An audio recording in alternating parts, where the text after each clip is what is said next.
அறிக்கையில் சொல்லப்பட்டிருக்கிறது. அதற்கு மிக முக்கியமான காரணம் தமிழ்நாடு சமீபத்தில் சந்தித்த 2 தொடர் இயற்கை பேரிடர்கள். அந்த இயற்கை பேரிடர்களால் 2 விதமான சிக்கல்கள் நமக்கு வந்தன. ஒன்று, வருவாயில் நமக்கு குறைவு ஏற்பட்டது. வருவாய் அதிகம் கொடுக்கக்கூடிய சென்னை ஒட்டியுள்ள மாவட்டங்கள் மிக்ஜாம் புயலால் மிகவும் பாதிக்கப்பட்டன.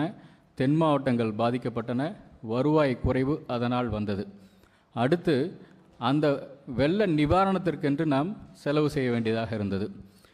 அதே போல் நீண்டகால நிவாரணத்திற்கும் நீண்டகால கட்டுமான வெள்ள நிவாரணத்திற்காகவும் தி இம்மீடியட் ரிலீஃப் அதற்காகவும் குறுகிய கால நிவாரணத்துக்காகவும் நாம் அதிகம் செலவு செய்ய வேண்டியதாக இருந்தது.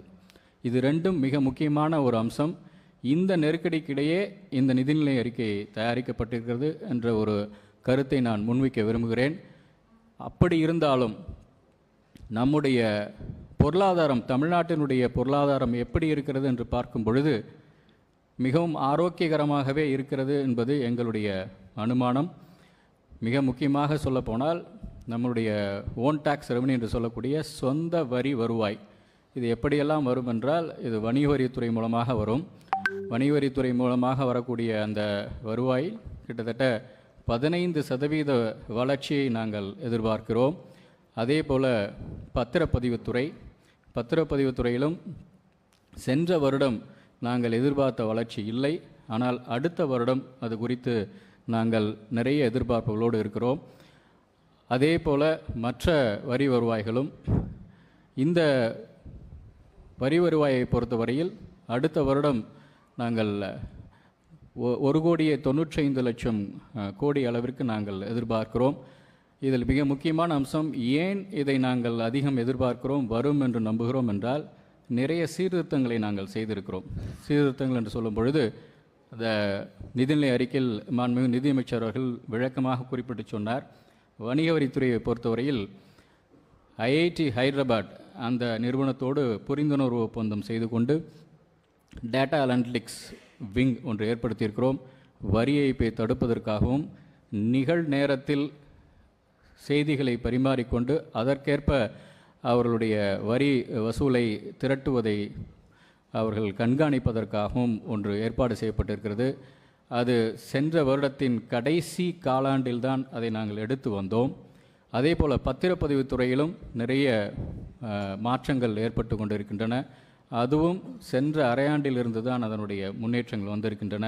நாங்கள் எடுத்துக்கொண்ட முயற்சிகள் அத்தனையும் 12 மாதங்களுக்கு பலனளிக்கப் போவது அடுத்த நிதியாண்டில். ஆகவே நாங்கள் நம்பிக்கையோடு இருக்கிறோம். தமிழ்நாட்டின் பொருளாதாரம் சிறப்பாக இருக்கிறது. அதனால் கிடைக்கக்கூடிய திரட்டப்படக்கூடிய வரி வருவாய் நிச்சயம் இந்த குறிப்பிட்ட இலக்கை நாங்கள் அடைய முடியும் என்ற நம்பிக்கை எங்களுக்கு இருக்கிறது. அடுத்து, இதை பொறுத்தவரையில் ஒன்றிய அரசினுடைய நிதி பகிர்வு ஒவ்வொரு நிதிக்குழுவாக நமக்கு கொடுத்தது எப்படி குறைந்து கொண்டே வருகிறது என்பது குறித்தான ஒரு காட்சி. இது 6.6% இருந்து இப்பொழுது 4.08% குறைந்து இருக்கிறது என்பதுதான் ஒரு மிக முக்கியமான ஒன்று. இதுவும் நிதிநிலை அறிக்கையில் மாண்புமிகு நிதியமைச்சர் அவர்கள் குறிப்பிட்டு சொல்லியிருக்கின்றார். இந்த நிதி பகிர்வு மிக முக்கியமானது. இந்த நிதி பகிர்வு என்பது ஒன்று. அதே போல் இதை பகிர்ந்து கொள்ளாமல் செஸ் அண்ட் சர்சார்ஜ் என்று சொல்லக்கூடிய அந்த நிதி கிடைக்காமல் அதுவும் எல்லா மாநிலங்களுக்கும் சிக்கல்கள் உண்டாகின்றன என்பது குறித்து நாம் பலமுறை தமிழக அரசு ஒன்றிய அரசிற்கு எழுதியிருக்கின்றது. இதுவும் ஒரு மிக முக்கியமான ஒரு அம்சம். நமக்கு கிடைக்கக்கூடிய வருவாய் எப்படி இருக்கும் என்ற போக்கை கணிப்பதற்கு இது உதவும். அடுத்து, இதை பொறுத்தவரையில் ஒன்றிய அரசிடமிருந்து கிடைக்கக்கூடிய மானிய உதவிகள் இது குறைந்து கொண்டே வருகிறது ஒவ்வொரு வருடமாக. இதுவும் ஒரு மிக முக்கியமான ஒரு அம்சம். இது குறைந்து கொண்டே வந்தால் நாம் அதை எப்படி திரட்டி எப்படி அதை நம்முடைய நலத்திட்டங்களுக்கு நாம் எப்படி செலவிடுவது, சொந்த வருவாயிலிருந்து எப்படி செலவிடுவது என்பது குறித்தான ஒரு அம்சம். அடுத்து, இது நம்மளுடைய மொத்த வருவாய். ஸ்டேட் ஓன் டேக்ஸ் ரெவன்யூவில் நான் ஏற்கனவே சொன்னபோது 1,95,000 கோடி. அதே போல் ஓன் டேக்ஸ் நான் டேக்ஸ் ரெவன்யூ வரியல்லாத வருவாய். வரியல்லாத வருவாயிலும் நாங்கள் இந்த முறை நன்றாக செயல்படுவோம் என்ற நம்பிக்கை எங்களுக்கு இருக்கிறது. ஏனெனில் மைன்ஸ் அண்ட் மினரல்ஸ் ரிவிஷன் பண்ணியிருக்கோம். நிறைய அந்த நான் டேக்ஸ் ரெவென்யூ ஆங்கிளில் நிறைய புதிய சீர்திருத்தங்கள் நிறைய வந்திருக்கு. அதே போல் நிறைய சேமிப்பு நிதிகள்லேருந்து முக்கியமாக நாங்கள் வந்து எடுத்துகிட்டு வந்திருக்கோம். அது ஒரு முக்கியமான ஒரு அம்சம். ஷேர் இன் சென்ட்ரல் டேக்ஸஸ் சென்ற திருத்திய மதிப்பீடுகளில் நாங்கள் வந்து போன பட்ஜெட் எஸ்டிமேட்ஸை விட கொஞ்சம் அதிகமாக கொடுத்துருக்கோம். அதே போல் இப்பயும் வந்து அதிகமாக வந்திருக்கு. காரணம் என்னவென்றால் ஜிஎஸ்டியினால் நாடு முழுவதும் நிறைய வரிகள் வந்துட்டுருக்கு. நிறைய வரி வசூல் நடந்து கொண்டிருக்கிறது. அதன் மூலமாக நிதிக்குழுவின் பரிந்துரையின்படி ஒன்றிய அரசு தமிழக அரசிற்கு கொடுக்கும்படிய நிதி பகிர்வு அதிகமாகிறது. நாடெங்கும் இது அதிகரித்து கொண்டிருக்கிறது. அதனால் ஷேர் இன் சென்ட்ரல் டேக்ஸஸ் கொஞ்சம் அதிகமாக இருக்குது. டோட்டல் ரெவன்யூ ரிசிப்ட்ஸ் அதுதான். அடுத்து ஓன் டேக்ஸ் ரெவன்யூ நான் சொன்ன மாதிரி வணிக வரித்துறை. வணிக வரித்துறையில் எவ்வளவு வருகிற போகிறது? Motor vehicle tax, stamps and registration. வணிக வரித்துறையில் எங்களுக்கு கிடைக்கக்கூடிய செய்திகள், நாங்கள் மிக கவனமாக வரி வருவாய் எந்தெந்த துறையில் வருகிறதோ அவற்றையெல்லாம் முழுமையாக உடனுக்குடன் கண்காணித்து கொண்டிருக்கிறோம். நிதித்துறையும் வணிக வரித்துறையும் மற்ற துறைகளோடு இணைந்து இந்த கண்காணிப்பை செய்து கொண்டிருக்கிறோம். நான் ஏற்கனவே சொன்னதை போல நிறைய தொழில்நுட்ப வசதிகளை பயன்படுத்தி வரி ஏய்ப்பை தடுத்து வரியை திரட்டுவதற்கான முயற்சிகளை மிகவும் கவனமாக நாங்கள் கையாண்டு வருகிறோம். அதுபடி பார்த்தால் 15% வளர்ச்சி நிச்சயமாக வணிக வரித்துறையில் இருக்கும் என்று நம்புகிறோம். ஸ்டாம்ப்ஸ் அண்ட் ரெஜிஸ்ட்ரேஷன் சென்ற முறை குறைந்தது, ஆனால் இந்த முறை அது எங்களுக்கு நல்ல வாய்ப்பை தரும் என்று நம்புகிறோம். என்னால் எடுக்கப்பட்ட சீர்திருத்தங்களும் முயற்சிகளும் அடுத்த 12 முழு மாதங்களுக்கு எங்களுக்கு நல்ல பயனை தரும் என்று நம்புகிறோம். அது மோட்டார் வெஹிக்கிள் டேக்ஸும் மோட்டார் வாகனங்களுக்கான வரி உயர்வும் சமீபத்தில் செய்யப்பட்டன. அதிலும் நல்ல முன்னேற்றம் இருக்கிறது. பொருளியல் வல்லுநர்கள் அடிக்கடி குறிப்பிடுவதைப் போல ஒரு காலாண்டில் மோட்டார் வாகனங்களுடைய விற்பனை அதிகம் என்றால் அடுத்த காலாண்டில் வரி வருவாய் அதிகமாக இருக்கும் என்று பல நேரம் குறிப்பிடுவது உண்டு. தமிழகத்தை பொறுத்தவரையில் மோட்டார் வாகனங்களுடைய விற்பனை மிகவும் திருப்திகரமாக இருக்கிறது. அதுவும் குறிப்பாக சொல்ல வேண்டுமென்றால் 2 சக்கர வாகனங்களை விட 4 சக்கர வாகனங்களுடைய விற்பனை சற்று அதிகரித்துள்ளது. லக்ஸுரி செக்மெண்ட்லேயும் அதிகரித்துள்ளது. ஆகவே அது குறித்து நாங்கள் மிகவும் நம்பிக்கையோடு இருக்கின்றோம். வரி வருவாயை நாங்கள் திரட்டுவதற்கான அனைத்து முயற்சிகளையும் தொழில்நுட்பத்தின் துணையோடு நாங்கள் எடுத்து சென்று கொண்டிருக்கிறோம். வரி ஏய்ப்பை தடுப்பதிலும் நாங்கள் முழு மூச்சாக ஈடுபட்டு கொண்டிருக்கிறோம். நிதித்துறையின் சார்பாக அனைத்து துறைகளோடும் கலந்தாலோசித்து ஒருங்கிணைந்த முயற்சிகளை நாங்கள் எடுத்துக்கொண்டிருக்கிறோம். நம்பிக்கையின் உச்சத்தில் இருக்கிறோம்.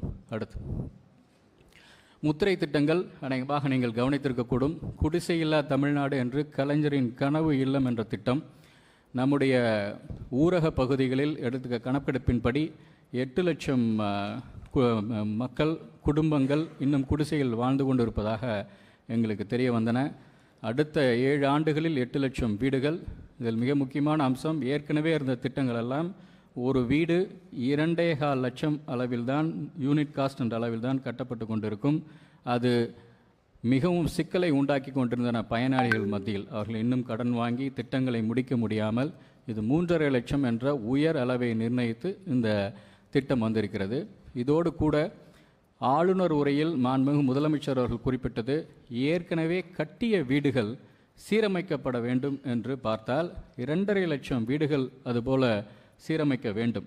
2001ஆம் ஆண்டிற்கு முன் கட்டப்பட்ட வீடுகள், 1985ஆம் ஆண்டிலிருந்து கட்டப்பட்ட ஓட்டு வீடுகள், சாய்தள கான்கிரீட் வீடுகள், மற்ற வீடுகள் அத்தனையும் இத்தனை வருடத்தில் பராமரிப்பின்றி இருந்தால் பராமரிக்க முடியாமல் வாழ்ந்து கொண்டிருக்கும் ஏழை குடும்பங்களுக்கு நாம் உதவி செய்ய வேண்டும் என்பதற்காக ஒரு வீட்டிற்கு 2 லட்சம் ரூபாய் வரை அந்த சீரமைப்பதற்காக அந்த திட்டம் அறிமுகப்படுத்தப்பட்டிருக்கிறது.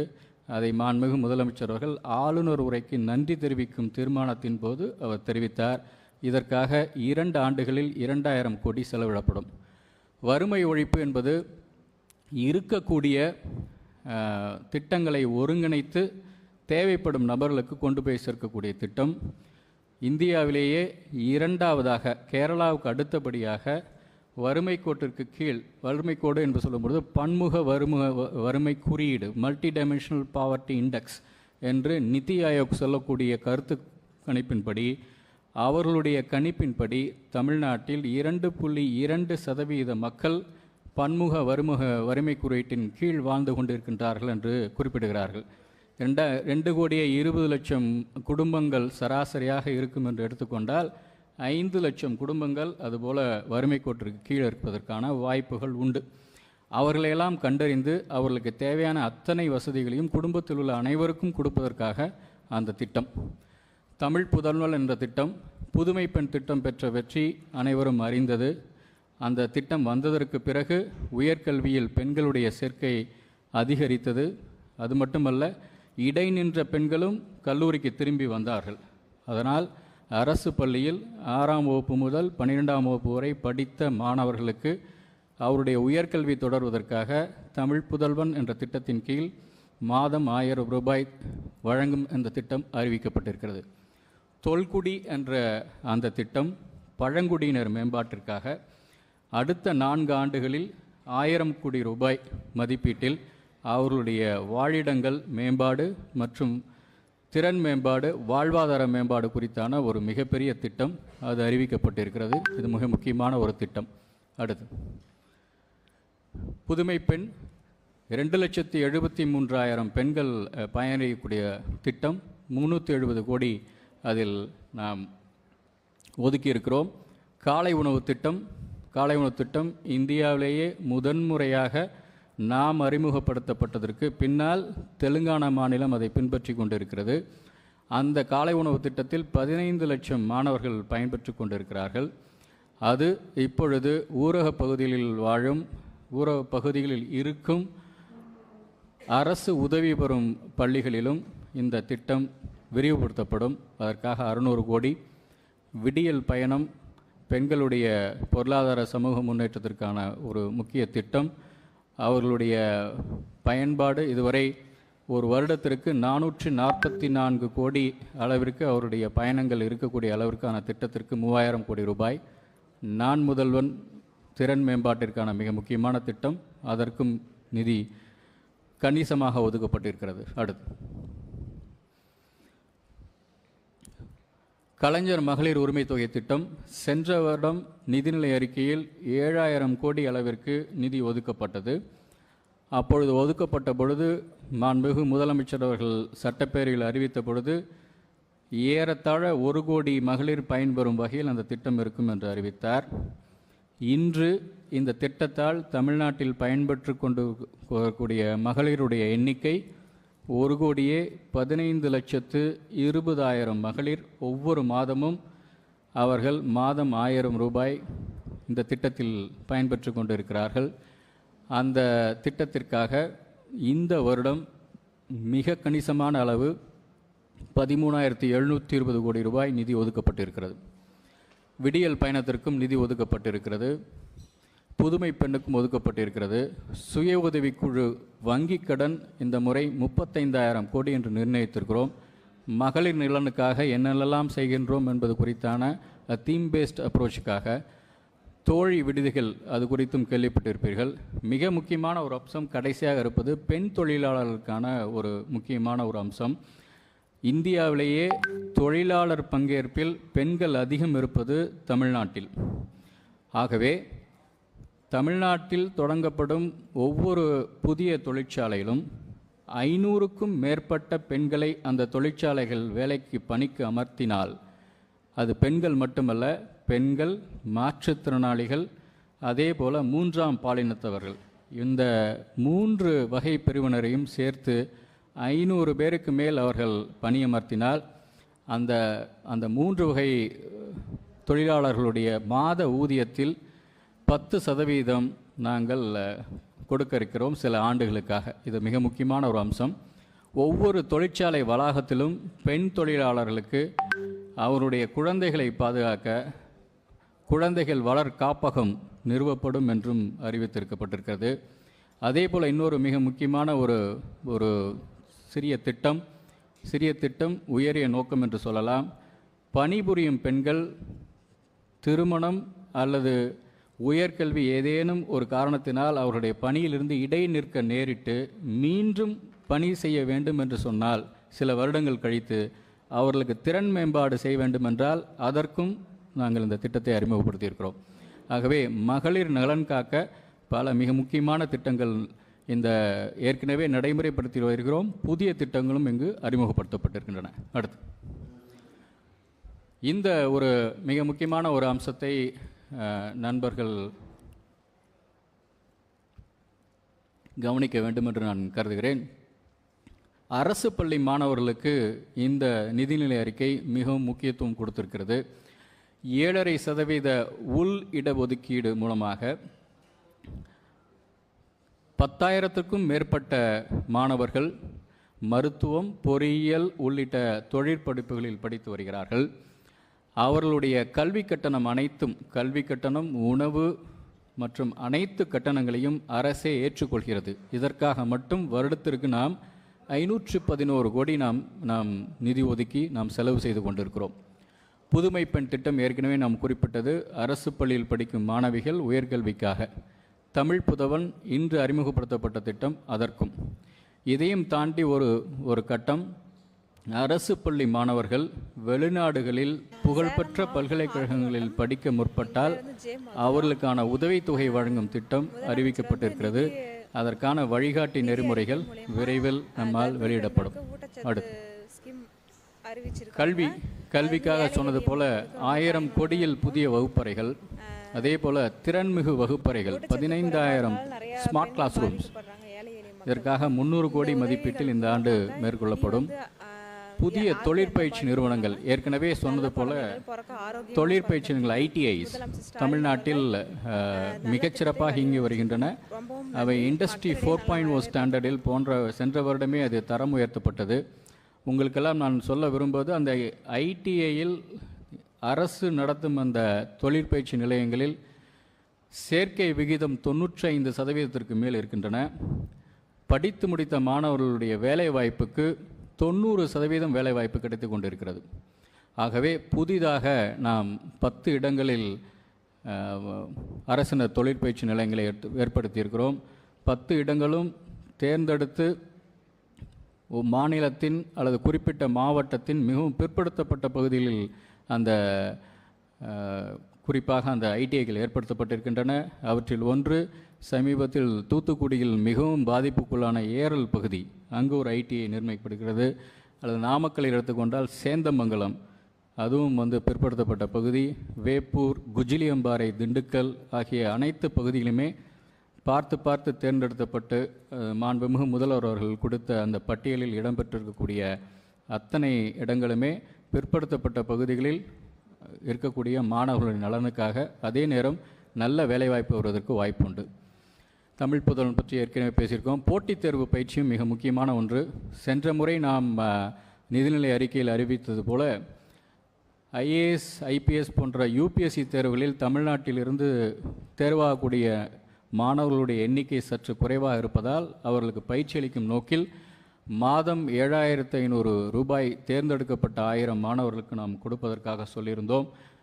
முதல் நிலை தேர்வில் வெற்றி பெற்றவர்களுக்கு முதன்மை தேர்வில் பங்கு பெறுபவர்களுக்கு 25,000 ரூபாய் கொடுப்பதாக ஒரு திட்டத்தை அறிவித்து அது ஒரு வருடம் நடைமுறைப்படுத்தப்பட்டிருக்கிறது. இன்னொரு மிக முக்கியமான ஒரு கவலையை நாம் அனைவரும் பகிர்ந்து கொண்டிருக்கிறோம். ஒன்றிய அரசு அலுவலகங்களில் தமிழக இளைஞர்களுடைய பங்கேற்பு குறைவாக இருக்கின்றது என்று பலரும் நாம் கவலை தெரிவித்துக் கொண்டிருக்கிறோம். அது அநேகமாக staff selection commission, railway recruitment board, அதே போல் பேங்கிங். இதற்காகவும் சென்ற வருடம் நாங்கள் ஒரு போட்டித் தேர்வு ஒரு பயிற்சி முறையை நாங்கள் ஆரம்பித்தோம். அந்த அனுபவத்தின் அடிப்படையில் இந்த முறை 1000 இளைஞர்களை தேர்ந்தெடுத்து 6 மாத காலம் உண்டு உறைவிட பயிற்சி. அப்படி செய்தால் அதில் வெற்றி பெற முடியும். நல்ல பயிற்சியாளர்களை கொண்டு, தலை சிறந்த பயிற்சியாளர்களை கொண்டு அந்த பயிற்சியை கொடுக்கும் பொழுது தான் நாம் எதிர்பார்க்கும் வெற்றி கிடைக்கும் என்ற நம்பிக்கையில் இந்த திட்டத்தை அறிவித்திருக்கிறோம். அதற்கான வாய்ப்பு. கல்வி கடன் 1,00,000 மாணவர்களுக்கு இந்த முறை இந்த நிதியாண்டில் கல்வி கடன் கொடுக்க வேண்டும் என்று இலக்கு நிர்ணயித்திருக்கிறோம். ஏற்கனவே மிக முக்கியமாக நிதிநிலை அறிக்கையில் நிதி மேலாண்மை என்ற தலைப்பின் கீழ் வரக்கூடிய முதல் பத்தியில் கடன் பொருளாதாரம் பற்றி வரும். அதில் மொத்த தமிழ்நாட்டில் அகில இந்திய அளவில் கிரெடிட் டெபாசிட் ரேஷியோ அதிகம் இருக்கக்கூடிய முன்னணி மாநிலங்களில் ஒன்று தமிழகம். டெபாசிட் 100 ரூபாயாக இருந்தால் கொடுக்கக்கூடிய கடன் 106 அல்லது 110 ரூபாயாக இருக்கும். தமிழ்நாட்டை பொறுத்தவரையில் இந்திய மாநிலங்களுள் நாம் 3 அல்லது 4 மாநிலங்களுக்குள் ஒன்றாக வருவோம்.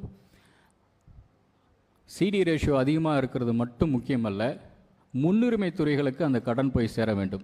வேளாண் குடிமக்கள், அதே போல் சிறு குறு நடுத்தர நிறுவனங்களுக்கு தேவையான கடன்களை வழங்க வேண்டியது, கல்வி கடன், இது போன்ற முன்னுரிமை துறைகளுக்கு கடன் வழங்குவதற்கு இந்த வருடம் நாம் நம் வங்கிகள் மூலம் கடன் கொடுப்பதற்காக நிர்ணயிக்கப்பட்டிருக்கும் அளவு 8 லட்சம் கோடி ரூபாய். இது சென்ற ஆண்டை விட 14% அதிகம். இதை நிறைவேற்ற முடியும் என்று நம்புகிறோம். ஏனெனில் 12 மாத காலம் ஏப்ரல் மாதத்திலிருந்து நமக்கு இருக்கிறது அடுத்த வருடம். அதில் மழையும் தேர்தலும் குறிக்கிடாத அடுத்த வருடத்தில் முழுமையாக 12 மாதங்கள் நமக்கு கிடைக்கும் பட்சத்தில் 8 லட்சம் கோடி ரூபாயை தேவையான நபர்களுக்கு, முன்னுரிமை தரக்கூடிய அத்தனை துறைகளுக்கு, விவசாயிகளுக்கு, சிறு குறு நிறுவன அந்த தொழில் முனைவோர்களுக்கு, கல்லூரி மாணவர்களுக்கு அதை கொடுக்க முடியும் என்று நம்புகிறோம். ஏனெனில் அரசு கொடுக்கும் நிதி, அதே நேரம் இது போன்ற கடனும் மிக முக்கியம் என்ற அம்சத்தினால். அடுத்து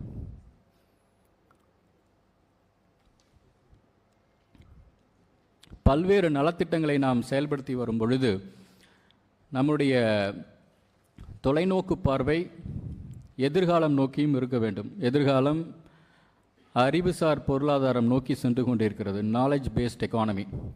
ஆகவே அது குறித்து தமிழக அரசு மிக கவனமாக பார்த்து புதிய திட்டங்களை அறிவித்திருக்கிறது. புதிய தகவல் தொழில்நுட்ப பூங்காக்கள், சமீபத்தில் விழுப்புரத்தில் உள்ள ஒரு நியோடைடல் பார்க்கை மாண்புமிகு முதல்வர் அவர்கள் திறந்து வைத்தார்கள். இது போன்ற புதிய தொழில்நுட்ப பூங்காக்கள் மாவட்ட தலைநகரங்கள் பல இடங்களில் அறிவிக்கப்பட்டிருக்கின்றன. எடுத்துக்காட்டாக தூத்துக்குடி, வேலூர், திருப்பூர், அதே போல் சேலம் ஆகிய இடங்களில் டயர் 2 சிட்டிஸ் என்று சொல்லக்கூடிய அந்த இடங்களில், தஞ்சாவூர் ஆகிய இடங்களில் நியோடைடல் parks are at the advanced stages. It will be inaugurated very soon. அதே போல் திருச்சியில் 3,64,000 சதுரடி பரப்பளவில் ஒரு புதிய ஐடி பார்க், மதுரை மாட்டுத்தாவணிக்கு அருகே மீண்டும் 3,63,000 சதுரடி மதிப்பீட்டில் ஒரு 3 லட்சம் சதுரடி மதிப்பீட்டில் 350 கோடி ரூபாய் செலவில் மீண்டும் ஒரு ஐடி பார்க். அது மட்டுமல்லாமல் இப்பொழுது கோவையில் மிக முக்கியமாக வளர்ந்து வரும் நகரங்களில் கோவை மிக முக்கியமான ஒரு தகவல் தொழில்நுட்ப மையமாக உருவெடுத்து கொண்டு வருகிறது. அதில் புதிதாக 1100 கோடி ரூபாய் 2 கட்டங்களாக கோவை விளாங்குறிச்சியில் அந்த தகவல் தொழில்நுட்ப பூங்கா கட்டப்படும். அதனால் கோவை இன்னும் முன்னேறி செல்வதற்கான வாய்ப்புகள் உண்டு. அதே போல் தொழில் புத்தாக்க மையம், மதுரையில் 2 இடங்களில் தொழில் புத்தாக்க மையம் ஒன்று, அதே போல் சிறு தொழில் நிறுவனம் சார்பாக சக்கிமங்கலத்தில் ஒரு தொழிற்பேட்டை அந்த இடத்தில் ஆரம்பிக்கப்பட்டிருக்கிறது. ஜிசிசி என்று சொல்லக்கூடிய அந்த அறிவிப்பு மிக முக்கியமானது. ஏனெனில் குளோபல் கேப்பபிலிட்டி சென்டர் என்று சொல்லக்கூடிய உயர்திறன் மிக்க வேலை வாய்ப்புகள் நமக்கு மிக அவசியம்.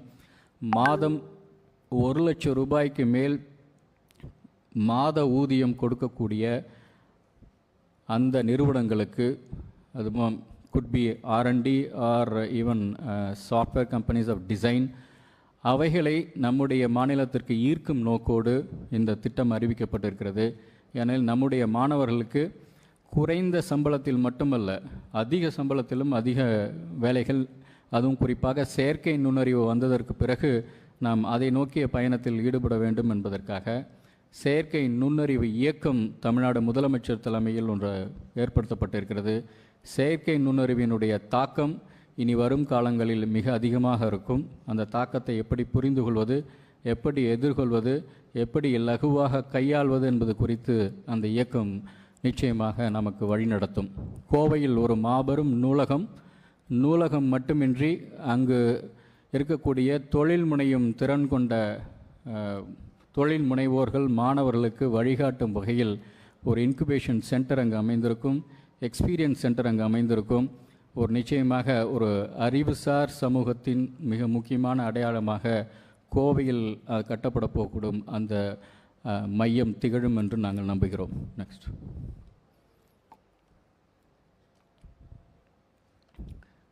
கடைக்கோடி மனித நலவாழ்வு குறித்து, தொல்குடி பற்றி ஏற்கனவே பார்த்தோம். அதேபோல் வறுமை ஒழிப்பு குறித்தும் ஏற்கனவே பேசினோம்.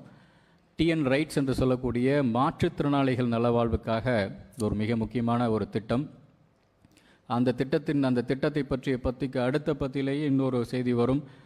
புற உலக சிந்தனையற்ற மதி இறக்கம், ஆட்டிசம் ஸ்பெக்ட்ரம் டிசார்டர், அவர்களுக்காக, அந்த குழந்தைகளுக்காக ஒரு உயர் சிறப்பு மையம் சென்னையில் அமைக்கப்படும். 25 கோடி ரூபாய் மதிப்பீட்டில். மிக முக்கியமான ஒரு அம்சம். திருநங்கை மாணவர்கள், திருநங்கைகள், 3ஆம் பாலினத்தவர்கள் கல்லூரியில் படிக்கும் பொழுது அவர்களுடைய பெற்றோர்கள், உறவினர்களுடைய ஆதரவு கிடைப்பது சற்று சந்தேகம் என்பதால் அவர்களுடைய கல்லூரி படிப்பை விட்டுவிடுகிறார்கள் என்ற செய்தித்தாளில் வெளிவந்ததை மாண்புமிகு முதல்வர்களிடம் காட்டிய பொழுது இதற்கு ஒரு திட்டம் வகுத்தால் நன்றாக இருக்கும் சொன்னார். அதை பின்பற்றி 3ஆம் பாலின மாணவர்கள் கல்லூரி படிப்பை படித்தால் முழுமையாக அவர்களுக்கான கல்வி செலவை அரசே ஏற்றுக்கொள்ளும் என்று அறிவிக்கப்பட்டிருக்கிறது. கைவினைஞர் மேம்பாட்டு திட்டம், இதுவும் 35 வயதுக்கு மேற்பட்ட கைவினைஞர்கள், கலை தொழிலாளர்களுடைய தொழிலை நவீனப்படுத்துவதற்கான ஒரு திட்டம் அறிவிக்கப்பட்டிருக்கிறது. அடுத்து, இந்த திட்டத்தின் நிதிநிலை அறிக்கையை நீங்கள் பார்த்தீர்கள் என்றால் அதன் ஊடாக பரவி இருக்கும் ஒரு செயல் கணினிமயமாக்கம், modernisation and new technology adoption. Office என்று சொல்லக்கூடிய நம்முடைய தலைமைச் செயலகத்திலிருந்து துறை அலுவலகங்கள் வரைக்கும் இந்த புதிய திட்டத்தை பயன்படுத்தி கொண்டிருக்கிறார்கள். அதற்காக அதை விரிவுபடுத்துவதற்காக ஒரு திட்டம், பதிவுத்துறைக்காக ஒரு திட்டம், காவல்துறை நவீனப்படுத்த ஒரு திட்டம், திறன்மிகு வகுப்பறைகள் என்ற திட்டம், கனித்தமிழ், அதாவது language technology start ups, natural language processing, machine learning, artificial intelligence, இது போன்ற இடங்களில் திட்டங்களில் ஈடுபடக்கூடிய அந்த நிறுவனங்களுக்கு நிதியுதவி அளிப்பதற்காக ஒரு திட்டம், பேரிடர் மேலாண்மை, நீர்வள மேலாண்மை என்று கணினி மயமாக்கம் எங்களுடைய முதன்மையான நோக்கமாக இருக்கிறது என்பது குறித்து இந்த செய்தி. Next. For a sustainable green future, we have positioned some of the things. Green energy is a very, very critical point.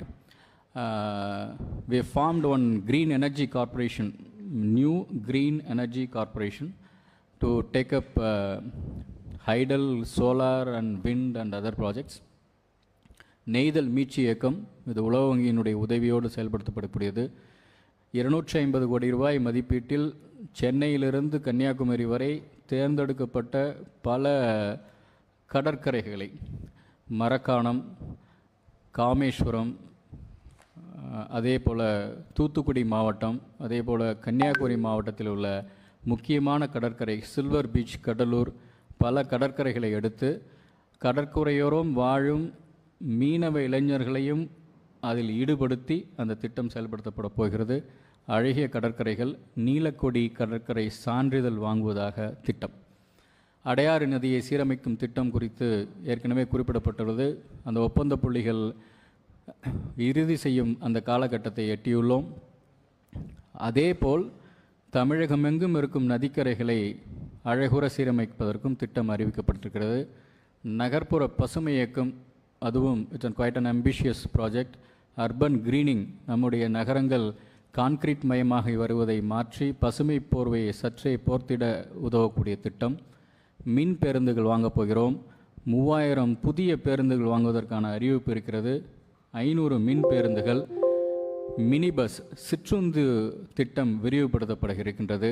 ஆகவே இவையெல்லாம் முக்கியமான ஒரு அம்சங்கள். அடுத்து, கட்டமைப்பு திட்டங்கள். புதிய குடிநீர் திட்டம், ஒகேனக்கல் குடிநீர் திட்டம் சுமார் 7800 கோடி ரூபாய் அளவில் அது ஒன்றிய அரசுக்கு அனுப்பப்பட்டு பன்னாட்டு நிதியுதவி பெறுவதற்கான முயற்சியில் இருக்கிறோம். இறுதி கட்டத்தை எட்டியிருக்கிறது. விரைவில் பணி தொடங்கும். 3 புதிய குடிநீர் திட்டங்கள் அறிவிக்கப்பட்டிருக்கின்றன நிதிநிலை அறிக்கையில். ஒன்று பெரம்பலூர் கூட்டு குடிநீர் திட்டம். அது பெரம்பலூர் நகராட்சிக்கு மட்டுமல்ல, எறையூர், பாடலூர் ஆகிய 2 இடங்களில் இருக்கக்கூடிய சிப்காட் தொழிற்சாலைகள், ஒவ்வொரு தொழிற்சாலையும் தோளில்லாத காலனி தொழிற்சாலை, ஒவ்வொன்றும் அநேகமாக 15,000-20,000 தொழிலாளர்களுக்கு வேலைவாய்ப்பு கொடுக்கக்கூடிய அந்த தொழிற்சாலைகளுக்கும் அந்த நீர் போய் சேருவதற்கு ஒரு திட்டம். திண்டுக்கல் மாவட்டம், திண்டுக்கல் மாநகராட்சி, ஆத்தூர், வத்தலகுண்டு போகிய ஊராட்சி ஒன்றியங்களுக்கு பயணிக்கக்கூடிய கூட்டு குடிநீர் திட்டம். நாமக்கல் மாவட்டம், அதே போல் எருமைப்பட்டி உள்ளிட்ட, சேந்தமங்கலம் உள்ளிட்ட ஊராட்சி ஒன்றியங்களுக்கான திட்டம் மிக முக்கியமான ஒன்று. சாலைகள் மேம்பாடு, ஊராட்சி ஒன்றியம், நகராட்சி மற்றும் நெடுஞ்சாலைத்துறைகள் சார்பாக சுமார் 10,000 கோடி அளவில் இந்த வருடம் மட்டும் நாம் சாலைகள் மேம்பாடு செய்யப் போகிறோம். சிங்காரச்சன்றிக்கு 500 கோடி ரூபாய். வடசென்னை பகுதியில் வளர்ச்சிகள் பெருக வேண்டும் என்பதற்காக பல திட்டங்கள் தீட்டப்பட்டிருக்கின்றன. சாலை வசதிகள், அங்கு மழைநீர் வெள்ளம் வந்தால் கழிவுநீர் கலந்து விடுவதாக அதிக கவலையோடு புகார்கள் வந்தன. அதற்காக 940 கோடி ரூபாய் செலவில் ஒரு திட்டம், புதிய திட்டம் சென்னை மெட்ரோ வாட்டரால் அது செயல்படுத்தப்பட போகிறது. புதிய கல்லூரிகள், ஐடிஐ ஒன்று, புதிய மருத்துவமனை கட்டிடங்கள், எழும்பூர், ஸ்டான்லி, ஆர்எஸ்ஆர்எம் பகுதியில் உள்ள அந்த பகுதிகளெல்லாம் புதிய மருத்துவமனை கட்டிடங்கள் வரப்போகின்றன. சென்னையினுடைய வடசென்னையினுடைய வளர்ச்சி குறித்து நாம் புதிதாக கவனம் செலுத்தி வருகிறோம். புதிய பேருந்து சிற்றுந்து சேவை பற்றி இப்பொழுது தான் சொன்னேன். மெட்ரோ ரயில் திட்டம் அதனுடைய 2ஆம் கட்ட பணிகள் மிக துரிதமாக நடந்து வருகின்றன. அதனுடைய முதல் கட்ட ஒரு பகுதி அநேகமாக 2025 டிசம்பரில் போரூர் முதல் கோடம்பாக்கம் வரையிலான அந்த பணிகள் முடிவரும் என்று நாங்கள் நம்புகிறோம். அதே போல் கோவை மதுரைக்காக நாம் ஒன்றிய அரசுக்கு அனுப்பி வைத்திருக்கிறோம். அதோடு சென்னை விமான நிலையத்திலிருந்து கிளாம்பாக்கம் பேருந்து முனையம் வரை மெட்ரோ ரயிலை நீட்டிப்பதற்காக ஒரு விரிவான திட்ட அறிக்கை தயாரிப்பதற்கான ஒரு அறிவிப்பு இடம்பெற்றிருக்கிறது. அதே போல் கோயம்பேடிலிருந்து ஆவடி வரை இந்த நீட்டிப்பு செய்வதற்கான ஒரு அறிவிப்பு இடம்பெற்றிருக்கிறது. அதே போல் பூந்தமல்லியிலிருந்து பரந்தூர் வரை இதை நீட்டிப்பதற்கு ஒரு விரிவான திட்ட அறிக்கை நடைபெறுவதற்கும் ஒரு வாய்ப்பு இருக்கிறது. இந்த மெட்ரோ ரயிலை பொறுத்தவரையில் நான் சொல்ல விரும்புவது, மெட்ரோ ரயில் திட்டம், சென்னை மெட்ரோ, தமிழக அரசு ஒன்றிய அரசும் 50% அடிப்படையில் இணைந்து நடத்தும் இந்த நிறுவனம். இந்த 2ஆம் கட்ட பணிகளை மொத்தம் 63,000 கோடி ரூபாய் செலவில் நாம் மேற்கொண்டு வருகிறோம். ஆனால் ஒன்றிய அரசுக்கு நாம் எழுதி அவர்கள் இன்னும் ஒப்புதல் தரவில்லை. ஒன்றிய அரசின் பங்களிப்பும் அதே நேரம் பன்னாட்டு கடன் உதவியும் அதற்காக அந்த ஒப்புதல் கிடைக்கவில்லை. அது குறித்து நாம் ஒன்றிய அரசுக்கு எழுதியிருக்கிறோம். மாண்புமிகு முதல்வர் அவர்களும் எழுதியிருக்கிறார்கள். ஒருவேளை அந்த ஒன்றிய அரசிலிருந்து அந்த ஒப்புதல் கிடைக்கப்பட்டால் நம்முடைய நிதி நிலைமை இன்னும் சீரடையும் என்பது எங்களுடைய கருத்து. ஏனெனில் இந்த வருடம் நடப்பு நிதியாண்டில் நாம் சென்னை மெட்ரோவுக்கு கொடுத்த நம்முடைய சொந்த வருவாயிலிருந்து நாம் கொடுத்த நிதி 9,000 கோடி. அடுத்த வருடம் நாம் செலவழிக்க வேண்டியது 12,000 கோடி. இந்தியாவில் வேறு எந்த மாநிலத்தையும் விட 63,000 கோடி அளவில் ஒரு கட்டமைப்பு திட்டத்தை செயல்படுத்தி கொண்டிருப்பது, ஒரு மாநிலத்தின் சொந்த நிதி ஆதாரத்தை வைத்து செயல்படுத்தி கொண்டிருப்பது தமிழ்நாடு மட்டுமே. இந்த திட்டத்தின் மூலமாக நம்முடைய நிதிச்சுமை சற்று அதிகமாகிறது. ஒரு வருடத்திற்கு 12,000 கோடி நாம் செலவு செய்ய வேண்டும் என்றால் அதற்காக நாம் நிதி திரட்ட வேண்டியிருக்கிறது அல்லது கடன் வாங்க வேண்டியிருக்கிறது. ஆகவே ஒன்றிய அரசு இது ஒப்புதல் கொடுக்கும் பட்சத்தில் நமக்கு சற்று அதில் இலகுவாக இருக்கும் நம்முடைய நிதி மேலாண்மையை. அது குறித்து நாங்கள் நம்பிக்கையோடு காத்து கொண்டிருக்கிறோம். அடுத்து தொழில்துறைக்கு என்னெல்லாம் செய்து கொண்டிருக்கிறோம் என்பது கொடுக்கப்பட்டிருக்கிறது. டெக்ஸ்டைல்ஸ் அண்ட் ஸ்பின்னிங், அது குறித்து பல கவலைகள் தெரிவிக்கப்பட்டிருக்கின்றன. அதை நவீனமயமாக்கும் திட்டம் அறிவிக்கப்பட்டிருக்கிறது. தூத்துக்குடியில் ஒரு ஸ்பேஸ் இண்டஸ்ட்ரியல் ப்ரொப்பல்லண்ட் பார்க் அறிவிக்கப்பட்டிருக்கிறது. சிட்கோ தொழிற்பேட்டை 3 இடங்களில், திருவாரூர் மாவட்டத்தில் 1, அதே போல் சிவகங்கை மானாமதியில் 1, திண்டுக்கல் மாவட்டத்தில் உள்ள ஒட்டன்சத்திரம் பகுதியில் ஒன்று, 3 சிட்கோ தொழிற்பேட்டைகள் அறிவிக்கப்பட்டிருக்கின்றன. தஞ்சாவூர் சிப்காட் செங்கிப்பட்டி அருகே ஒன்று அறிவிக்கப்பட்டிருக்கிறது. ப்ளக் அண்ட் ப்ளே ஃபெசிலிட்டிஸ், இது மிக முக்கியமானது. அனைத்து தொழிற்சாலைகளும் முதலீடுகள் செய்ய வரக்கூடிய அத்தனை பேரும் விரும்பி பார்ப்பது உடனடியாக எப்படி தொழில் தொடங்குவது என்று. ஆகவே ப்ளக் அண்ட் ப்ளே ஃபெசிலிட்டிஸ் என்று சொல்லக்கூடிய ஆயத்த அந்த தொழிற்சாலை பகுதிகளை, அந்த அடுக்குமாடி வளாகங்களை பல இடங்களில் நாங்கள் நிறுவ இருக்கிறோம். மானலூர், சூளகிரி, அதே போல் கோவை, குறிச்சி பகுதியில், அதே போல் மதுரையில் நிறுவ இருக்கின்றோம். அது மிக உதவியாக இருக்கும். டெக்ஸ்டைல் இண்டஸ்ட்ரியை பொறுத்தவரையில் அடுத்த கட்டத்திற்கு செல்வதற்காக டெக்னிக்கல் டெக்ஸ்டைல்ஸ், அது குறித்தான R&D அண்ட் பிஸ்னஸ் டெவலப்மெண்ட் என்ற ஒரு ஃபண்ட் ஒன்று கிரியேட் பண்ணியிருக்கோம் 25 கோடியில். அது மிக முக்கியமான ஒரு முன்னெடுப்பு என்று நம்புகிறோம். Mini textile park Erode, Karur, Virudhunagar மாவட்டங்களில் முதன்மையாக அமையக்கூடியது. அதே போல் 2 முக்கியமான textile park, PM Mitra textile park at Virudhunagar, இந்த வருடம் அதனுடைய இதை தொடங்கும். அதே போல் சேலத்தில் டெக்ஸ்டைல் பார்க் 800 கோடி ரூபாய் அளவில் முதலீடுகள் இருக்கக்கூடிய மிக முக்கியமான இதற்கான அரசாணை வெளியிடப்பட்டிருக்கிறது. அதிக வேலைவாய்ப்புகளை தரக்கூடிய முதலீடுகளை ஈர்ப்பதும் நம்முடைய நோக்கம். அதற்காக இதெல்லாம் நாம் செய்து கொண்டிருக்கிறோம். அடுத்து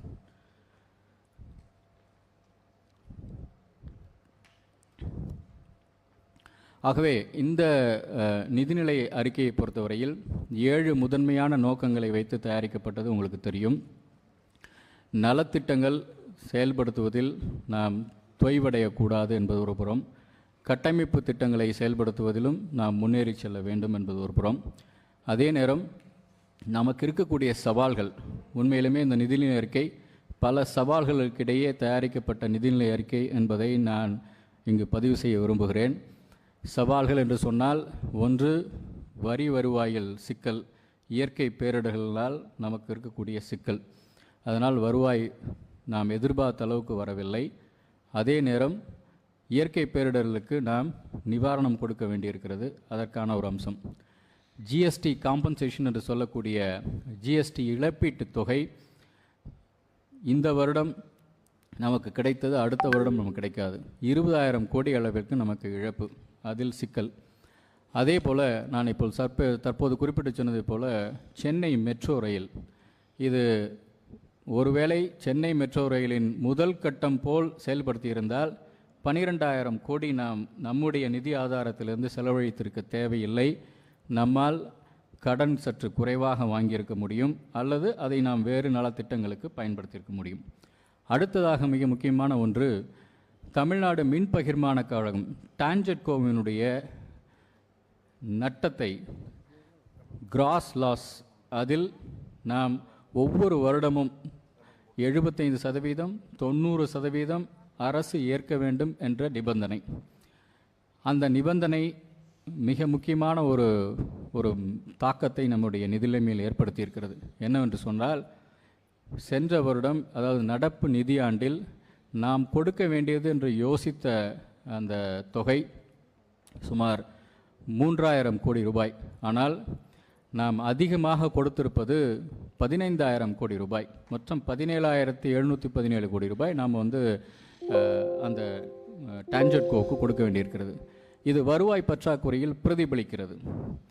நாம் ஒன்றிய அரசிற்கு எழுதியிருப்பதெல்லாம் 2017ஆம் ஆண்டில் இதே போன்று தமிழ்நாடு மின் பகிர்மான கழகத்தினுடைய நட்டத்தை அரசு ஏற்றுக்கொள்ளும் அந்த ஒரு திட்டத்தை அறிவித்தது. உதய் என்ற ஒரு திட்டம், உஜ்வலா டிஸ்காம் திட்டம்.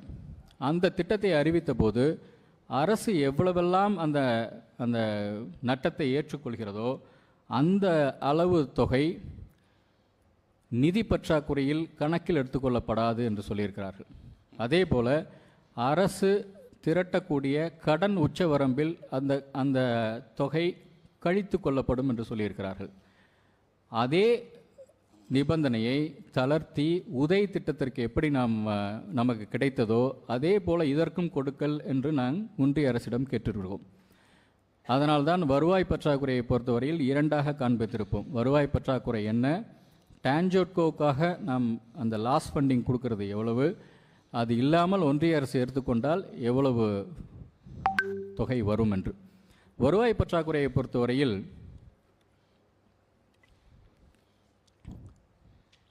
சென்ற இந்த மதிப்பீடுகளை விட சற்று அதிகமாக நம்முடைய வருவாய் பற்றாக்குறை அதிகமாக இருக்கிறது. அதற்கு காரணம் உங்களுக்கு எல்லாமே தெரியும். நான் சொன்னதைப் போல எதிர்பார்த்ததை விட 15,000 கோடி நாம் வந்து டான்ஜெட்கோ கொடுத்தது. ரெண்டாவது மிக முக்கியமானது டிசாஸ்டர், நேச்சுரல் டிசாஸ்டர்ஸ், அதனால் நமக்கு வருவாய் இழப்பு. அதனால் இது மொத்தம் கிட்டத்தட்ட ஒரு 17,000 கோடி ரூபாய் நாம் நினைத்ததை விட அதிகமாக நாம் செலவு செய்ய வேண்டியதாக இருந்தது. ஆனால் அந்த 17,000 கோடியை விட நாம் குறைத்து நம்முடைய சிறப்பான நிதி நிர்வாகத்தினால் நாம் கிட்டத்தட்ட ஒரு 8,000 கோடி ரூபாய் அளவிற்கு வருவாய் பற்றாக்குறையை நாம் குறைத்திருக்கிறோம். அதற்கு மிக முக்கியமான காரணம், புதிதாக தொழில்நுட்பங்களை கையாண்டு நிதி மேலாண்மையை நாம் சீர்படுத்தியிருக்கிறோம். பப்ளிக் ஃபண்ட் ட்ராக்கிங் சிஸ்டம் என்று சொல்லக்கூடிய பிஎஃப்டிஎஸ் என்று சொல்லக்கூடிய ஒரு நிதி மேலாண்மை அமைப்பை நாங்கள் நிறுவியிருக்கிறோம். ஏனெனில் இதற்கு முன்னால் நிதி கருவூலத்திலிருந்து ஒவ்வொரு துறை அலுவலகத்திற்கும் செயல்படுத்தும் அமைப்புகளுக்கும் நிதி விடுவிக்கப்படும். நிதி செயலாக்கம் எப்படி இருந்தாலும் நிதி அங்கேயே தேங்கி இருக்கும். ஒவ்வொரு வங்கியிலும் தேங்கி இருக்கக்கூடிய நிதியின் அளவு சில ஆயிரம் கோடியை நாங்கள் தொட்டியது. அந்த நேரத்தில் நாங்கள் ஒரு ஸ்பெஷல் டாஸ்க் ஃபோர்ஸ் என்று போட்டு அந்த நிதியெல்லாம், சேமிப்பு நிதியெல்லாம் நாங்கள் தொடர்ச்சியாக வாங்கி அதையும் நாங்கள் இதில் பயன்படுத்தி இருக்கின்றோம்.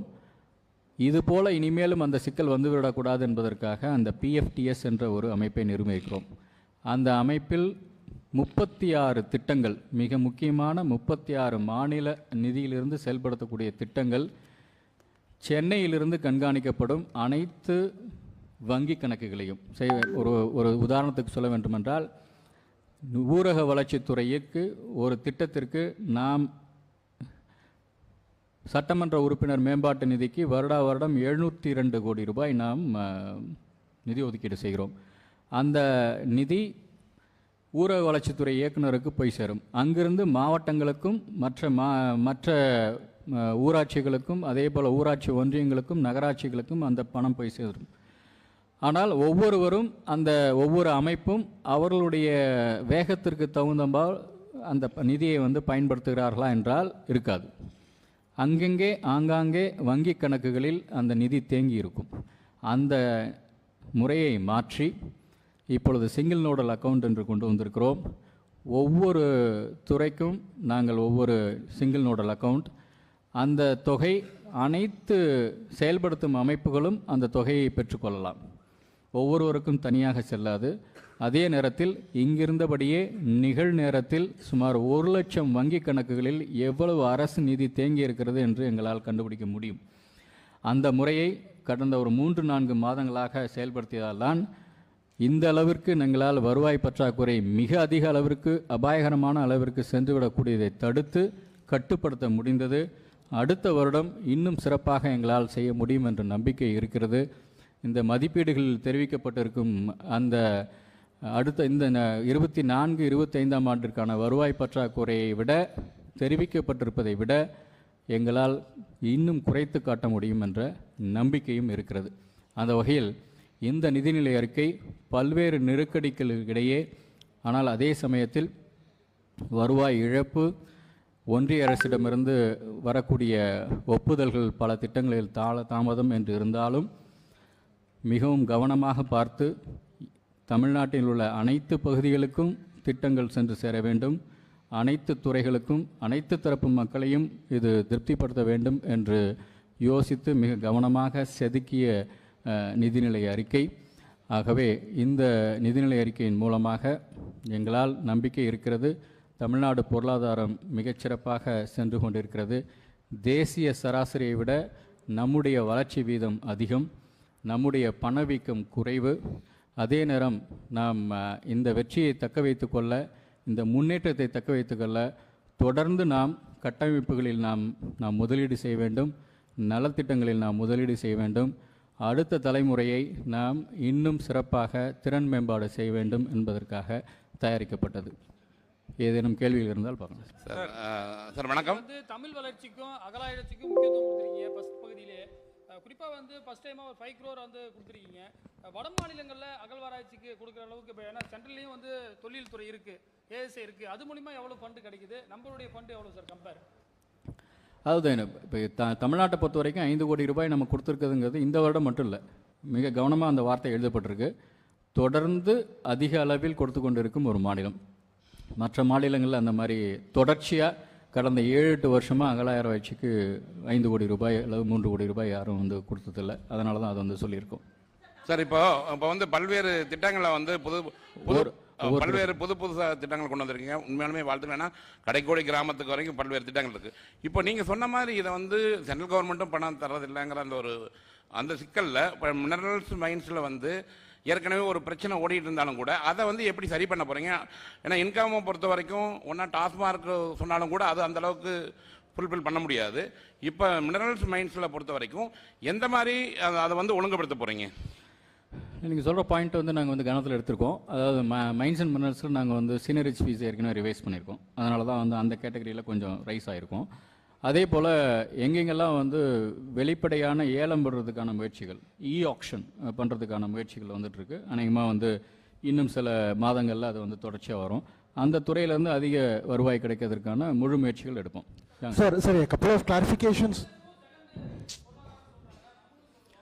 கணக்குகளின்படி இன்றைய நிலைமையில் தமிழ்நாடு 2வது மிகப்பெரிய பொருளாதாரம் இந்தியாவில். சார் மத்திய அரசு எவ்வளவு நிலுவைத் தொகை இருக்கு சார்? ஒன்றிய அரசு நமக்கு கொடுக்க வேண்டிய தொகை எவ்வளவு இருக்கு? நீங்க ஜிஎஸ்டி சொன்னீங்க 20,000 கோடின்ற மாதிரி எவ்வளவு ஜிஎஸ்டியுடைய இழப்பீடு நமக்கு கிடைக்காதனால நம்முடைய இது 20,000 கோடி. அதே போல் நான் ஏற்கனவே சொன்ன மாதிரி சென்னை மெட்ரோவுக்கு மற்ற மாநிலங்களைப் போல சென்னை மெட்ரோவுடைய முதல் கட்ட திட்டம் ஒன்றிய அரசும் தமிழக அரசும் சேர்ந்து பங்களிப்பு கொடுத்து அதே நேரம் பன்னாட்டு உதவியோடு நிறைவேற்றப்பட்ட திட்டம். அது கிடைக்காதனால 63,000 கோடி ரூபாய் மதிப்பீட்டில் ஒரு மிகப்பெரிய கட்டமைப்பு திட்டத்தை சென்னை மெட்ரோ ரயில் திட்டத்தை நிறைவேற்றக்கூடிய மாநிலம் தமிழ்நாடு. முழுக்க நாம தான் ஃபண்ட் பண்ணுறோம்.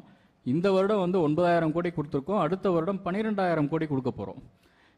இது ஒருவேளை ஒன்றிய அரசு நாங்கள் எழுதியிருக்கோம், அவங்களும் அதை அதிகாரிகளிடம் பேசியிருக்கோம், மாண்புமிகு முதலமைச்சரும் எழுதியிருக்காங்க. அது கிடைச்சி அப்படின்னா 12,000 கோடி கிடைத்தால் நம்ம எந்த அளவுக்கு நம்மளால் நலத்திட்ட உதவிகளை பண்ண முடியும் அல்லது கடன் சற்று குறைவாக வாங்க முடியும். Sir, a couple of clarifications on the revenue deficit, sir. If you look at the budget speech, the minister has said that this year's revised overall deficit will be 49,279 crore, and for the financial year, that is FY26, it will reduce to 18,000 crore. But if you look at the graph, the revenue deficit is actually on the rise. So my first question is, how are you bullish that you can be able to reduce it by 30,000 crore over a year's period? That is my first question. And the second question is, you have during your speech you said that the stamp and the revenue through stamps and registration will be 23,370 crore, right, sir? So can we expect a new revision in stamp duty and registration because of this target? See, last year 25,000 crores indicate பண்ணிருந்துச்சுங்க stamps and registration, but we expect around 19,000 to 20,000. The growth says like that. So with that growth, the 23,000 crore in the next year is justified. It's an achievable target. Revenue deficit பொறுத்த வரைக்கும் சென்ற வருடத்திற்கும் அதாவது 23-4க்கும் 24-25க்கும் உள்ள வித்தியாசம் பார்த்தீங்க அப்படின்னா, கலைஞர் மகளிர் உரிமை தொகையில் சென்ற வருடம் 7,000 கோடி தான் கொடுத்துருந்தோம். இந்த வருடம் 13,000 சில்லற கோடி, கிட்டத்தட்ட ஒரு 5,000-6,000 கோடி அதில் அதிகமாக போகுது. அதுதான் கிரிட்டிக்கலான பாயிண்ட். மறுபடியும் சொல்கிறேன் நான், இது மதிப்பீடுகள். நிச்சயமாக அடுத்த முறை நாம் சந்திக்கிற போது இந்த வருவாய் பற்றாக்குறையை எங்களால் குறைக்க முடியும் என்ற நம்பிக்கை இருக்கிறது. எதனால் குறைக்க முடியும் அப்படிங்கிறது நான் விரிவாக சொல்லியிருக்கேன். நான் சார், இந்த இல்லம் தேடி கல்வி திட்டம் கொரோனா காலகட்டத்தில் துவங்கப்பட்டது. 100 கோடி ரூபா ஒதுக்கி இருக்கோம். அதை எப்படி செலவு செய்ய போறோம்? தற்போதைய தேவை இருக்காது. ஏன்னா மாணவர்களை பள்ளிக்கூடத்துக்கு முழுமையாக அனுப்பணுன்ற இடத்துல தான். நல்ல கேள்வி அது. இது கோவிட் பெருந்தொற்று காலத்தில் கற்றல் இழப்புகளை சரி செய்வதற்காக அறிமுகப்படுத்த திட்டம். அது மிகச்சிறந்த விளைவுகளை கொடுத்தது, அதில் மாற்று கருத்தே இல்லை. அது வந்து 200 கோடி ரூபாய் செலவில் வந்து அறிமுகப்படுத்தப்பட்டது. இப்போ 100 கோடி ரூபாய் அறிமுகப்படுத்துறதுக்கு காரணம் எந்தெந்த இடங்களில் தேவைப்படுதோ அங்கே மட்டும் இங்கே செயல்படுத்தப்படும். சரி, ஃபார் எக்ஸாம்பிள் அர்பன் ஏரியாவில் செலக்ட் ஏரியாஸ்லாம் தேவைப்படலாம், அல்லது ரூரல் ஏரியாவில் எக்ஸ்ட்ரீம் பாவர்ட்டி இன்டீரியர் ஏரியாஸில் அது தேவைப்படலாம். எங்கே தேவைப்படுதோ அங்கே வந்து அந்த திட்டத்தை செயல்படுத்துறதுக்காக அது பண்ணியிருக்கோம். அதனுடைய தேவை வந்து இன்னும் எவ்வளோ நாள் தேவைப்படுதோ அதை பார்ப்போம். Then probably will phase it off. நம்ம பத்திரப்பதிவு மற்றும் அந்த டாஸ்மாகலாம் வந்து விலை ஏற்றி இருந்தோம். அதுலேருந்து வந்த வருவாயை நமக்கு தேவைப்படுறதை பூர்த்தி செய்யக்கூடிய அளவுக்கு இருந்ததுங்களா, இல்லை எப்படி இருக்குது? ஏற்கனவே சொன்ன மாதிரி நம்ம ரெஜிஸ்ட்ரேஷனை பொறுத்த வரைக்கும் நம்ம எதிர்பார்த்த பலன் முதல் 3 மாதங்களில் சற்று குறைவாக இருந்தது. இப்போ கொஞ்சம் பரவாயில்ல. நாங்கள் தொடர்ச்சியாக நாங்கள் வாட்ச் பண்ணிகிட்ருக்கோம் என்னென்ன ரீஜன்ஸ் எப்படிலாம் இருக்குது அப்படின்னு. அது என்கரேஜிங்காக தான் இருக்குது. ஆனால் நாங்கள் எடுத்த முயற்சிகள், பல முயற்சிகள் வந்து முதல் காலாண்டு முதல் அரையாண்டில் தான் எடுத்தோம். அதனுடைய முழு பயன் வந்து அடுத்த நிதியாண்டில் தான் நமக்கு வந்து தெரிய வரும். டாஸ்மாக்கு இப்போ தான் நம்ம வந்து விலை ஏற்றி கொஞ்ச நாள் தான் ஆகுது, பார்ப்போம் எப்படி. நான் புதல்வன் ஸ்கீம் எப்போ சார் ஸ்டார்ட் பண்ண போகிறோம் சார்? நான் புதல்வன் ஸ்கீம் கொண்டு வந்திருக்கீங்க, எப்போ இருந்து அது இம்ப்ளிமெண்ட் பசங்க? நான் முதல்வன் ஏற்கனவே பண்ணிட்டு இருக்கேன் சார். நான் புதல்வன் தவ புதல்வன் அடுத்த கல்வியாண்டு முதல். சார், வடசென்னை வளர்ச்சி நிதிக்கு கடந்த நிதியாண்டில் 1000 கோடி ரூபாய் ஒதுக்கினீங்களே, தற்போது ஒதுக்கியிருக்கீங்க. ஆனால் பெரும்பாலான பணிகள் நடைபெறவில்லை. இல்லைங்க, போன நிதியாண்டில் நிதிநிலை அறிக்கையில் 1000 கோடி மதிப்பீட்டில் அந்த திட்டம் தொடங்கப்படும் சொல்லியிருந்தோம். இந்த நிதியாண்டில் அந்த 1000 கோடியில் என்னென்ன திட்டங்கள் எடுக்கப்படுங்கிற அந்த லிஸ்ட் வந்து கொடுத்துருக்கு. ஸோ அது வந்து செய்ய போகிறோம். சார், மத்திய அரசில் நிலுவையில் இருக்கக்கூடிய மாநில நிதி எவ்வளவு, இதுவரை பெற்றிருக்கக்கூடிய நிதி எவ்வளவு சார்? நான் ஒவ்வொன்றா சொன்னேன். நான் டீட்டெயில்ஸ் வேணா நீங்கள் கொஞ்சம் வாங்க, நான் கொடுக்குறேன். நான் இப்போ முக்கியமான எங்களுக்கு நிதி எப்படின்னா, எங்களுக்கு வந்து ஏற்கனவே சொன்ன மாதிரி வந்து கவர்மெண்ட் ஆஃப் இந்தியாவோட கிராண்ட்ஸ் வந்து குறைஞ்சிட்ருக்கு, திட்டங்களுடைய இது வந்து குறைஞ்சிட்ருக்கு. மிக முக்கியமானது சென்னை மெட்ரோவுக்கு நான் கொடுக்கக்கூடிய இது. ரெண்டாவது வந்து டான்ஜெட்கோடைய லாஸ் ஃபண்டிங். யோசிச்சு பாருங்கள், இது வந்து ஒரு 12,000 கோடி, ஒரு 15,000 கோடி, 25,000 26,000 கோடிங்கிறது ஒரு மிகப்பெரியது இல்லையா? ஒவ்வொரு திட்டத்திலையும் வந்து ஒவ்வொரு வருடமும் சில நேரங்களில் கொஞ்சம் கூடும் குறையும். அது வந்து ஒரு சில 100 கோடி ரூபாய்க்குள்ளே முடிஞ்சிடும். இப்போ வந்து ஊரக வேலை உறுதி வாய்ப்பு திட்டம் அப்படின்னா சென்ற வருடம் இவ்வளோ இருக்குது, இந்த வருடம் எவ்வளோ இருக்குன்னா அதனுடைய மாறுபாடுகள் கொஞ்சம் தான் இருக்கும். தமிழக சட்டமன்ற கூட்டம் நடைபெற்றுக் கொண்டிருக்கின்றது. இந்த தினம் தமிழகத்தினுடைய அதே நேரத்தில் நான் ஏற்கனவே சொன்ன மாதிரி வந்து நிதிக்குழுவினுடைய பரிந்துரைகள், புதிய நிதிக்குழு ஏற்படுத்தப்பட்டிருக்கு. அதனுடைய பரிந்துரைகளின்படி நிதி பகிர்வு சற்று அதிகமாக இருந்தால் இன்னும் நமக்கு வந்து வாய்ப்பாக இருக்கும். தமிழ்நாட்டுக்கு வழங்க வேண்டிய நிதி பங்களிப்புல தொடர்ந்து பாகுபாடு காட்டப்படுது தமிழ்நாடு அரசுடைய குற்றச்சாட்டா இருக்கு. அது உண்மையா? நான் அந்த இது போட்டு காமிச்சேன், நான் கிராஃப் போட்டு காமிச்சேன். Facts never lie. இல்ல, மத்திய நிதித்துறை செயலாளர் வந்து அதை மறுக்கிறாரு சார், அதனால கேட்கிறேன். அல்ல, பாயிண்ட் வந்து என்னன்னா, அதாவது வந்து ஒன்றிய அரசு நிதிக்குழு என்ன அந்த ஃபார்முலாவை கொடுக்குதோ அதன்படி தான் பண்ணிட்டு இருக்காங்க. அதில் மாறுபாடான கருத்துக்கள் இல்லை. மாநில அரசு முன்வைக்கக்கூடிய வாதம் என்னன்னா, வரியை விட செஸ் அண்ட் சர்சார்ஜ் அது கலெக்ட் பண்ணுறாங்க. அதை வந்து மாநில அரசுகளுக்கு அது பகிர்ந்து தரதில்லை. அது பல கோடி ரூபா வந்து போகுது.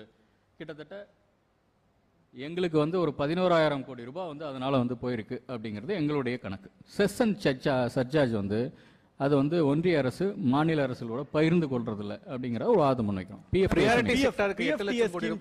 ஆமாம். ஸோ அதை வந்து நம்ம கண்காணிக்கிறது மூலமாக கீழே உள்ள ஊராட்சிகள் அல்லது மற்ற அமைப்புகளோட நிதி சுதந்திரத்தை வந்து நம்ம எடுத்துக்கிறோமா? அதாவது இதில் எப்படி பண்ணியிருக்கோம்னா, உள்ளாட்சி அமைப்புகளில் கிராம ஊராட்சிகளை இதில் கொண்டு வரல. கிராம ஊராட்சிகளில் வந்து இது வந்து கொண்டு வரல, ஏன்னா அவங்களுடைய சுதந்திரக்கு இது இருக்கும் அப்படின்னு. அதே நேரத்தில் வந்து ஃபார் எக்ஸாம்பிள் இப்போ வந்து ஊரக வளர்ச்சித்துறையிலேருந்து நம்ம வந்து மாவட்ட ஊரக வளர்ச்சி முகமைக்கு போகிறோன்னு வச்சுங்க, DRDA, அங்கே போய் ஃபண்டு தேவையில்லாமல் இருக்கும், அதில் இருக்கும். இதில் நிதி சுதந்திரம் அப்படிங்கிறத விட இதில் எக்ஸ்பிளைன் பண்ணி சொல்கிறேன் பாருங்கள். இப்போ வந்து ஒரு வீடு கட்டும் திட்டத்துக்கு வந்து ஒரு 100 வில்லேஜஸ்க்கு வந்து நீங்கள் ஃபண்டு கொடுக்குறீங்க. கிடைக்கக்கூடிய ஃபண்டை 2 லட்சம் அல்லது 5 லட்சமாக பிரித்து கொடுக்குறீங்கன்னு வச்சுங்களேன். ஒரு வில்லேஜில் வந்து நல்ல ஸ்பீடாக ஒர்க் பண்ணிகிட்டு இருப்பாங்க, இன்னொரு வில்லேஜில் ஸ்லோவாக இருக்கும். ஃபஸ்ட் இன்ஸ்டால்மெண்ட் எல்லாத்துக்கும் போய் சேர்ந்துருக்கும். தேவைப்படுற அந்த வில்லேஜுக்கு வந்து பணம் கொடுக்க முடியாது, அடுத்த இன்ஸ்டால்மெண்ட் வரைக்கும் வெயிட் பண்ணிட்டு இருப்போம்.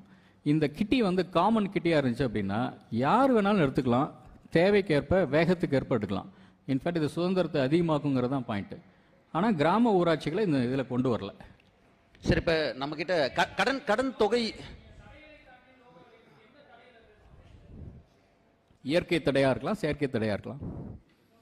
சார், இப்ப நம்ம கிட்ட கடன் அதிகரிச்சுக்கிட்டே இருக்கு நாளுக்கு நாள். இப்படி போயிட்டு இருக்க இந்த சூழல்ல சார் 8 லட்சம் கோடி ரூபாய் பிரியாரிட்டி செக்டருக்கு கடன் கொடுக்க போறேன்னு சொல்லியிருக்கீங்க சார். என்னோட கொஸ்டின் அப்படியே உள்வாங்கிட்டீங்கன்னா சார், இப்ப நம்ம கிட்ட கடன் வந்து அதிகரிச்சுக்கிட்டே இருக்கு நாளுக்கு நாள். அதிக அளவுல அரசு ஊழியர்கள் எதிர்பார்த்திருப்பது அந்த பழைய ஓய்வூதிய திட்டம் அமலுக்கு வருமானு. அதை நோக்கி நம்ம நகர்ந்துகிட்டு இருக்கோமா, இல்ல அதை நோக்கி நகர ஏதாவது திட்டமிட்டு நம்ம கடந்து போயிட்டு இருக்கோமா, இல்ல என்ன நிலையில இருக்கு சார் அது? உங்களுடைய கேள்வி மிக அழகாக வடிவமைக்கப்பட்டிருக்கு. இதற்கான பதில், இது கொள்கை ரீதியிலான முடிவு, மாண்புமிகு முதல்வர் அவர்கள் முடிவு செய்வார். சார், பிரியாரிட்டி செக்டருக்கு 8 லட்சம் கோடி ரூபாய் கடன் கொடுக்க போறதா சொல்லிருக்கோம் சார். சார் எப்படி சார் கொடுக்க போறோம் சார்? சொல்லுங்க சார். வேலை வாய்ப்பு Sir, you highlighted about reforms and transformative measures in terms of increasing the share of own taxes. You are projecting about 15% growth, right? So could you please highlight what were the transformative measures you undertook? Were there key gaps which you missed earlier, or what exactly were those? See, number one, say the bouquet in own tax revenue is commercial taxes. Commercial டேக்ஸஸில் நமக்கு வரக்கூடிய வருவாய் எவ்வளவு இருக்கும் அப்படின்னு பார்த்துருக்கோம். அந்த இதில் வந்து நம்ம பார்க்குறப்ப வந்து இதில் மிக முக்கியமாக நம்ம பார்க்க வேண்டியது number one, sector wise analyse பண்ண ஆரம்பிச்சிருக்கோம். எந்தெந்த செக்டார்ஸ் வந்து contributing to what, say construction, say edible oil. So which are all the sector wise we have started analyzing. As I already told you, IIT Hyderabad has been roped in to help us in giving us the data analysis. GSTN supplies a lot of data, but data analysis was not happening. So we have started analyzing and then started pushing the notices if there are violations are found. So that really becomes handy for all our offices. Otherwise it's a laborious work. We started doing it. A separate data analysis unit will be set up in the headquarters of commercial taxes to mop up revenue. Sector-wise concentration is going on, and we feel that petroleum, again, if there are any evasions, we are looking at how to pluck it out, and even refund, IGST, sector-wise we have started analyzing it. That is one. As I clearly told you that in registration, we are hopeful that the next year it will be better. And motor vehicle taxes, again I told you, revision has happened, and the growth is very promising. As I already told you that the matured Tamil Nadu economy is moving from 2-wheelers to 4-wheelers. We are very hopeful.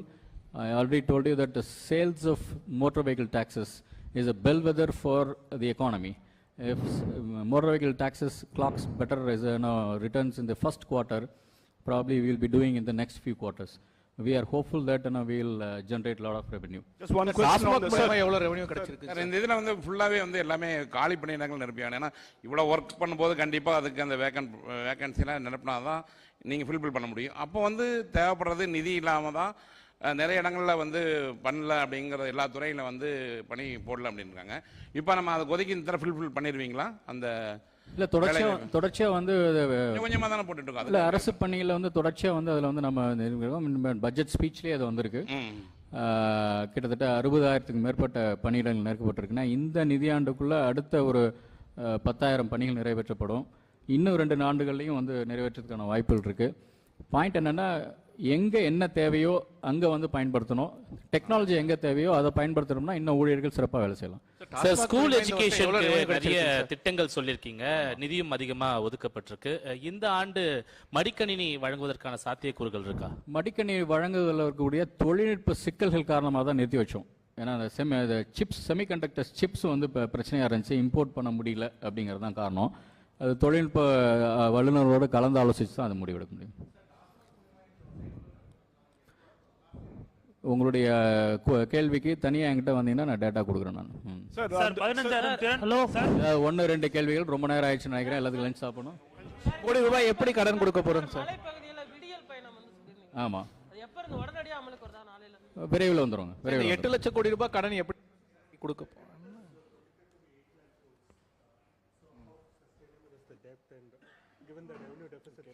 No, 8 lakh crore is for the credit economy, for the bankers to give.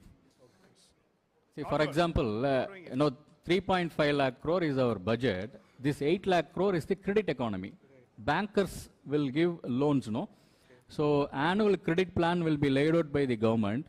We will call all the bankers, scheduled and private banks, and we will indicate that how much loan should be given under agriculture, education, MSME, இதெல்லாம்.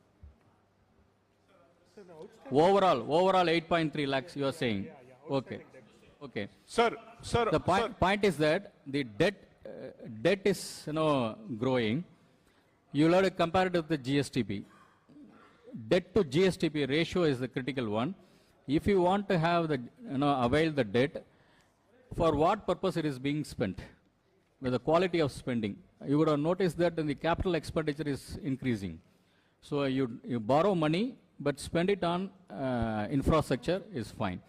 Second, debt to GSTP ratio is well within the Finance Commission norms, and that particular aspect has to be taken into account.